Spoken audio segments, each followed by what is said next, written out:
All right. Welcome to today's Measure H Citizens Oversight Committee meeting. Today is Wednesday, September 27th, 2023. I now call this meeting to order. Roll call, please. Committee Member Cerny. Present. Committee Member Don Carrion. Present.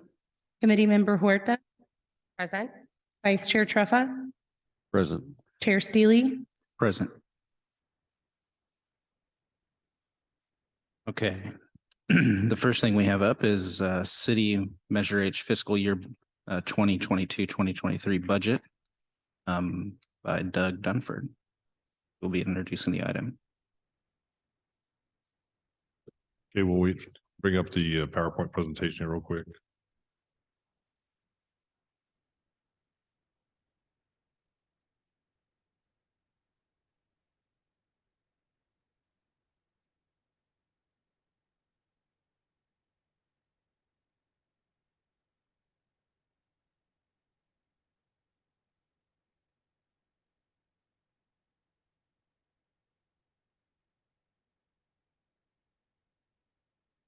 Those are on the.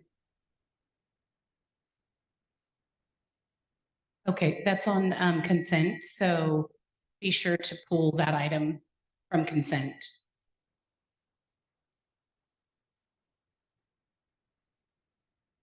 Okay, let's get started here. Basically, as you can see, current fiscal year 23-24, the general fund budget, we're starting out in Measure H with $6.8 million. Projected revenues is roughly $27.48 million. Projected expenditures is going to be 27.52, which is going to leave in the Measure H area roughly $6.77 million.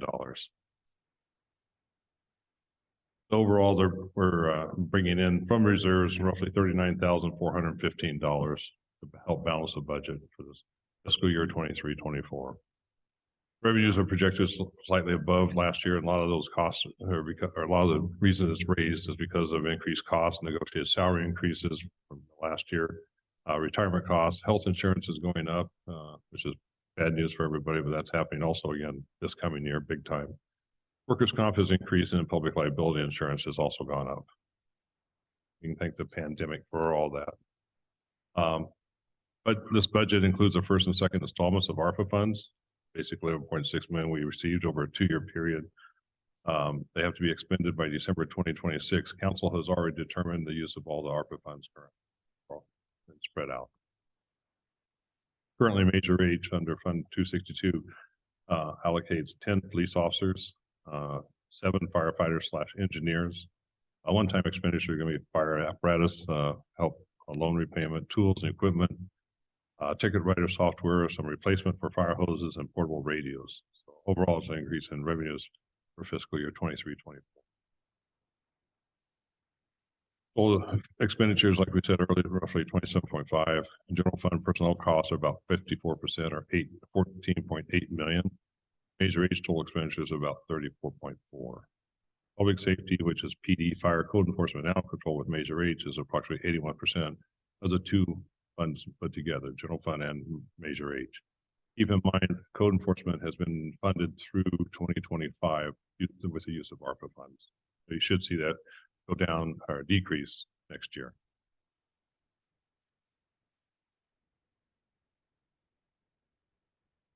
You don't see enough.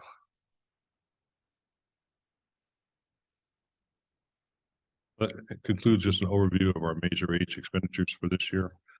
We did include the actual budget in your staff report or your report that you received. Yes, sir.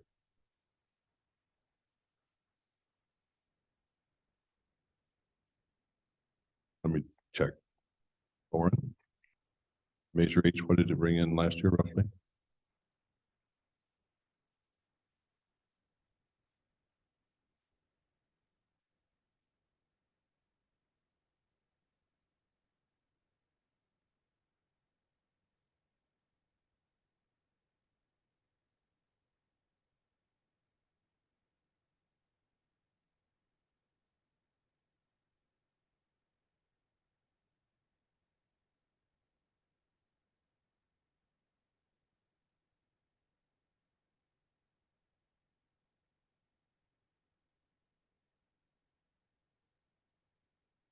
Or we're waiting on the computer. Any other questions regarding Measure H?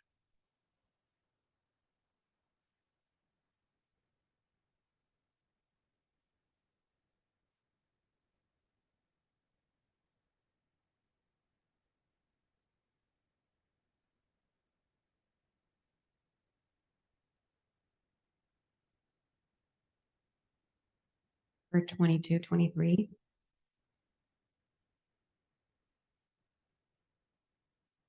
So for 22-23, we brought in 3.9 million. Which is down from what we budgeted. By 1.3 million.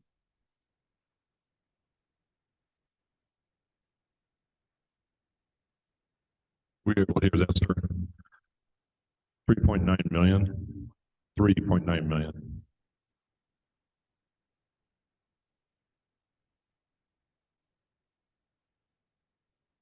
You gotta turn your mic on, sir. And then adding in our allotment with Measure H, total expenditures 34.4. That looks to me like 2.5 plus 4.4, that looks like 6. Say again. That on this page here, where you have total general fund expenditures of 27.5 million, Yes, sir. then going down 2 lines with Measure H, the total expenditures 34.4 million. That would be the combination between. So the Measure difference H. is 6.9 million, right? Yes, sir. And we brought in 3.9 million. Yes, sir. Where'd the other 3 million come from? Well, we already had reserved, the beginning balance was 6.81. Okay, So we're spending all that and then some. okay, got it. Okay, I just wanted to clarify that. Very much. No problem.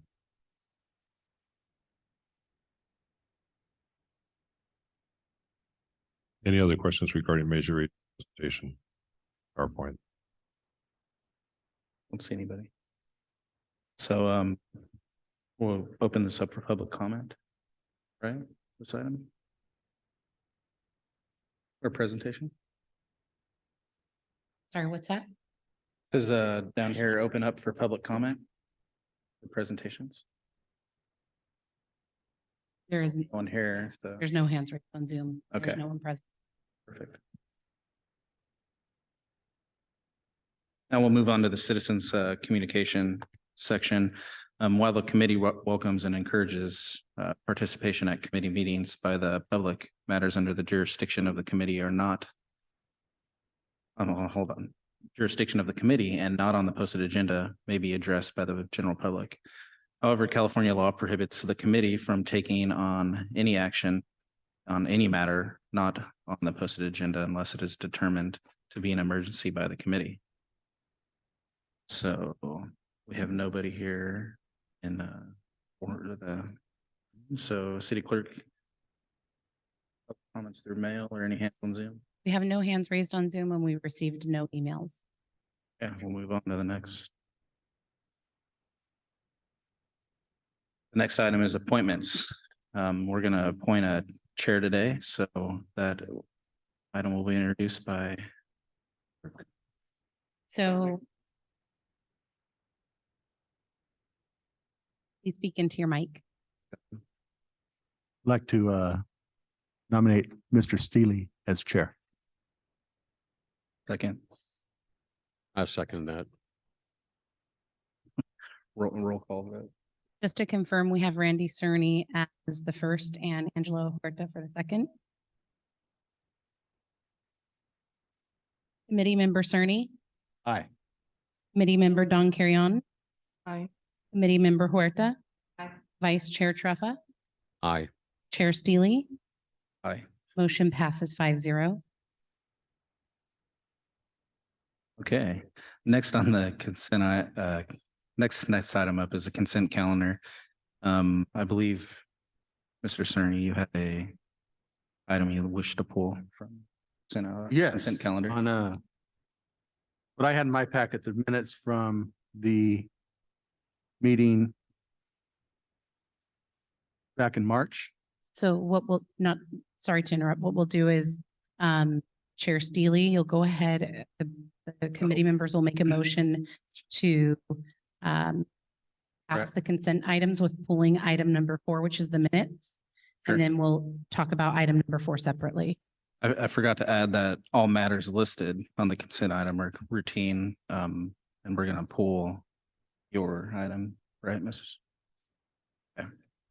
So then next we will, So you want to know what I want to correct?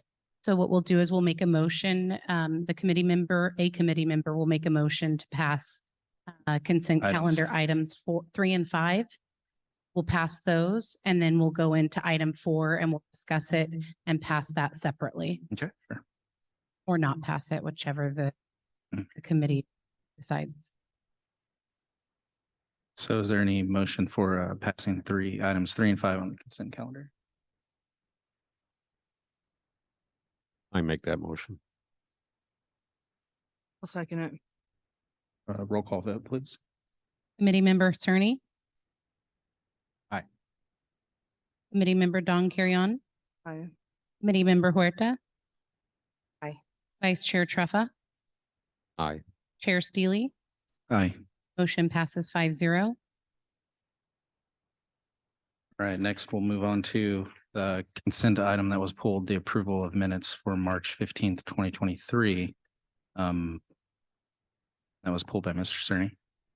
Yeah, the correction that I would like to make is spelling correction. The Honorable Mr. Louis Aralo was the mayor of this city for many, many years. Served in this police department many, many years. And for his name to be misspelled like this, I think is an assault to his honor. So I don't want it corrected. Absolutely. We'll go ahead and make that correction and there's no need, you can pass the minutes now with knowing that that correction will be made. Or you can wait until the next meeting to pass the minutes. Yeah, let's, I think we should go ahead and pass the minutes with that correction.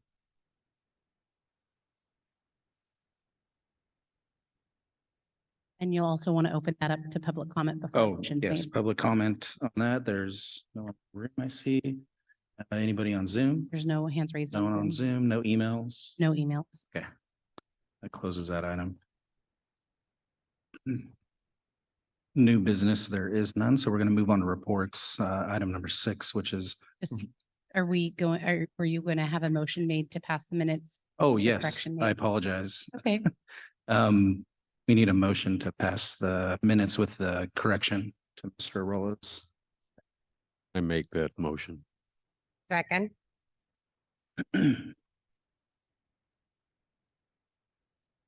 Roll call, please. committee member Cerny. Aye. Committee member Don Carrion. Aye. Committee member Huerta. Aye. Committee member Truffa, Aye. Chair Steely, Aye. motion passes 5-0. Okay. Sorry for getting ahead of myself there. So now we'll move on to reports. Next, we'll have a verbal report from Chief Collins. Thank you, Mr. Chair. Captain Chris Perry here to report. Oh, I apologize. No worries, I snuck in on you. Okay. Good evening, Mr. Chair, committee members. What I'm going to go over tonight is just our major expenses that we have in store for you as it relates to Measure H for the fiscal year 23-24. First and foremost, as it relates to computer equipment, we have $20,000 budgeted, which is ticket writer software update. So we have gone to a new electronic ticket writer, which requires an updated software to gel essentially with all the other systems that we have. And then next, we have $13,000 budgeted for a defensive tactics training room that we have put together at our department. We have not had one at all. We used to essentially just put down some temporary mats to do our defensive tactics training. And now we've designated a room in the police department that we're outfitting with professional matting and things like that, even on the walls to make things really safe for our officers to do their defensive tactic training. Next, we have $18,000 budgeted for a new drone platform upgrade. Again, technology always constantly evolving, and they've come out with some new platforms. Our drone program has been very robust, very successful for us. So we've actually already purchased that platform and are in the beginning stages of using that piece of equipment. So that'll be great. Next, we have $17,500 allotted for less lethal 40mm launchers. Essentially what these are is or traditionally we would use a re-outfitted 12-gauge shotgun with like a beanbag type round to help subdue certain combative suspects on calls. Well, they've now come out with a 40mm platform, which is much safer and more effective for us to use. So we are outfitting several vehicles with those platforms and phasing out the old 12-gauge beanbag rounds. The 40mm launchers could even be deployed at close range, even 1 foot away, whereas the old platforms, you'd have to be quite some distance, or you can even cause some more damage. So it's a much safer way to do business. Next, we have $15,000 allotted for portable license plate reader cameras. We talked about the license plate readers at our last Measure H committee meeting. And this is a platform that's a portable camera. So there's a few locations that sometimes can be busier than others, where we can deploy one of these, hang it on a pole, get the use out of it maybe for a month, and then redeploy it in another location around the city that ends up being a hotspot or something like that. Next, we have $24,000 allotted for replacement patrol rifles. Again, just over the years, range training, things like that, the barrels start going out, certain parts start going out on our patrol rifles. I think the rifles we're currently using are pushing 20 years old. So we allotted some money to purchase new patrol rifles for our officers in our patrol cars. And then lastly, $13,000 for new rifle racks, which are the mounts that hold those rifles in our patrol cars. Again, equipment always evolving, and we've learned that the current racks that we use can have a deficiency where it can be the rifles can be removed and compromised, essentially. New product online that prevents that from happening. So we want to go with those to keep our rifles as safe as we can while they're being stored in our patrol cars. And that's all I have for you. Any questions? Thank you. Any question? I had a question in regards to the Crossroad Ticket Writer software. Yep.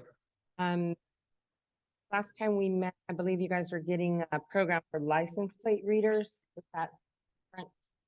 Yes, completely different. Not- No, not at all. The license plate readers is a standalone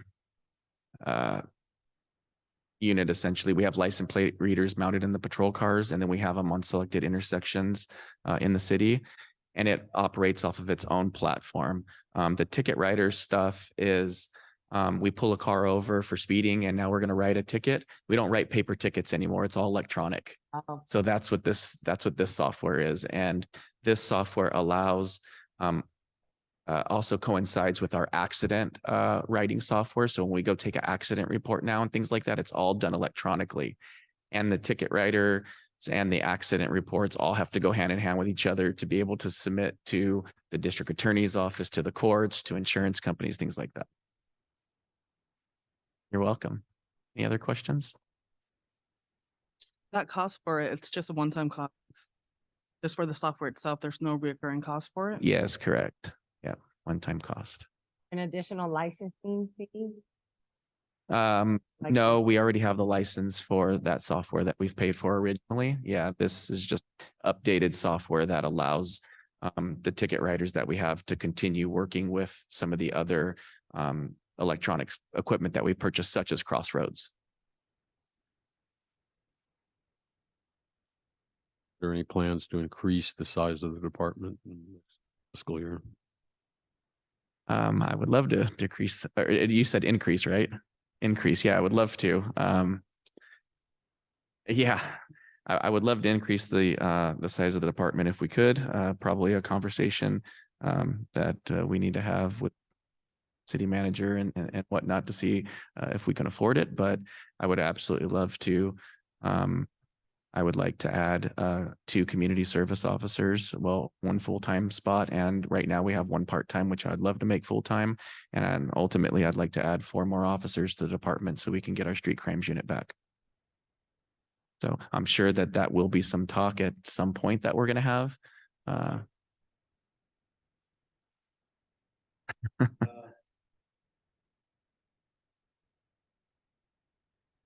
Measure H is was voted here by the city residents is because they wanted a street crimes unit.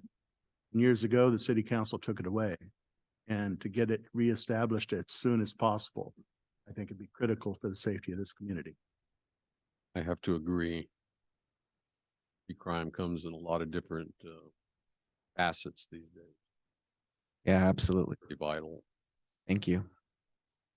Can I ask, can you explain what street crime happening? Yeah, wow. So when we had our street crimes team, it consisted of 1 sergeant and 3 officers. Primarily, they worked on gang suppression around town. And when they were not doing that, I would say that they would handle any other type of, let's say, problem-oriented policing type project, which could be anything from these days, especially homelessness type stuff, community blight, graffiti, public awareness in schools or neighborhoods, even things as simple as like neighborhood watch type meetings and stuff like that. They would also assist our investigations division. So if our detectives have a suspect that's wanted on a homicide or something, these would be the guys that would go try to track that suspect down for them. Which would still allow our detectives to keep working cases. Well, now they can go try to find these suspects and apprehend them.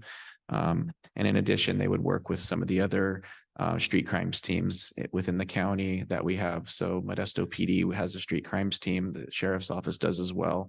And they would work in conjunction with one another to go tackle big projects, not only in Ceres, but even in other areas of the county as well. Because even sometimes things don't happen directly here. Sometimes the bleed over from gang violence or whatnot can ultimately end up in our city. Or sometimes the suspects are, in Ceres, but they commit their crimes somewhere else in the county or vice versa. So those are just some of the big things that our street crimes unit did. Essentially, they would do a lot of work and it frees up our officers to still be police officers. It frees up our detectives to still investigate crimes while they tackle a lot of the miscellaneous stuff that sometimes takes a while to get done or doesn't get done or, goes by the wayside a little bit. So, yeah. Works. I don't see the answer. Okay, can you hear me now? I have another question. I noticed during the evening in the parks, there's security instead of police. Is that? We contract with the local security company primarily to close up our parks for us, to lock the gates at night. They also do a bit more at times just because they can. So they'll look out for things like graffiti, or if the parks close essentially at dusk and open at dawn kind of a thing. So when they go there to close gates, if people are there, they'll maybe shoo them out of the park or whatnot, to keep vagrants or whatnot out. I would say primarily we contract with them for those functions just because we're busy. We don't have time to go close the gates and things like that. We need our police officers responding to calls for service. So it's a cost-effective way for us to have those services completed. Again, at just a lower rate for us. Would that fall under contract services? Yes, but Can I ask who else for the contract services? oh, A big list. yeah, it's a Yeah. whole host of Okay. yeah.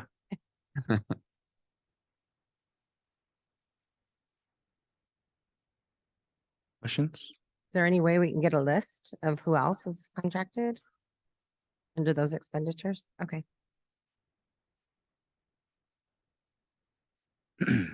Okay, well, thank you very much. You're welcome. Thank you. We'll move on to the next verbal report from Chief Wise. Good evening, Chair Seeley and committee members.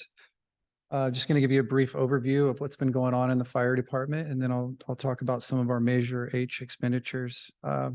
Last month, our fire chief, Chief Alan Ernst, retired. So I've been appointed as the interim fire chief or acting fire chief until we do a recruitment to fill his position.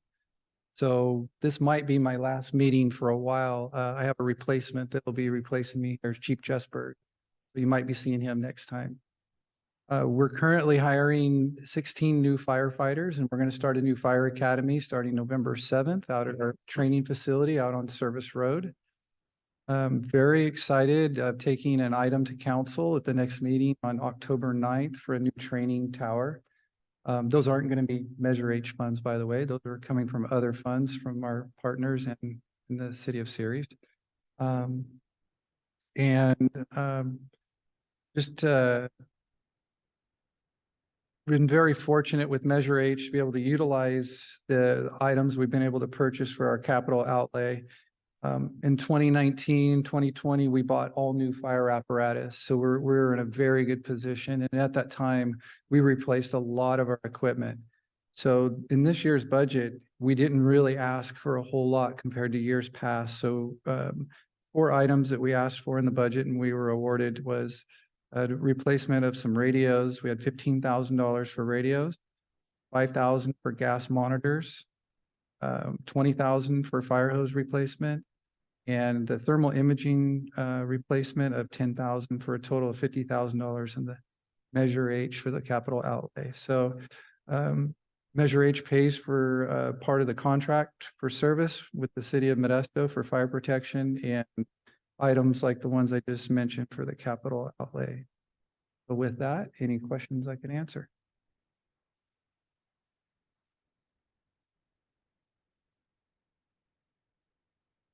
I'm not seeing any. All right. Have a good evening. Thank you very much. So the next item will be adjournment of our meeting tonight. Quick question Oh, for the quick. city manager. Sure. In past years, going back when the Measure H was first formed, we always had the city attorney sitting here with us. And we would review things and ask for information from the city attorney from time to time. In the last couple of meetings, I haven't seen the city attorney here or a representative from the city attorney. Is that going to be the way it is from now on, or how are we going to do that? I think what we're looking at right now is every time we just have the city attorney comes down, it's a cost to the city. I'm aware of that. So since there is nothing contentious on the agenda, then we probably won't have the city attorney. If there is, then we'll have the city attorney here normally. Very good. Thank you. Okay. Guess we need a motion to adjourn the meeting. Oh, just the adjourn. I'm sorry. Well, I'm going to adjourn that meeting then.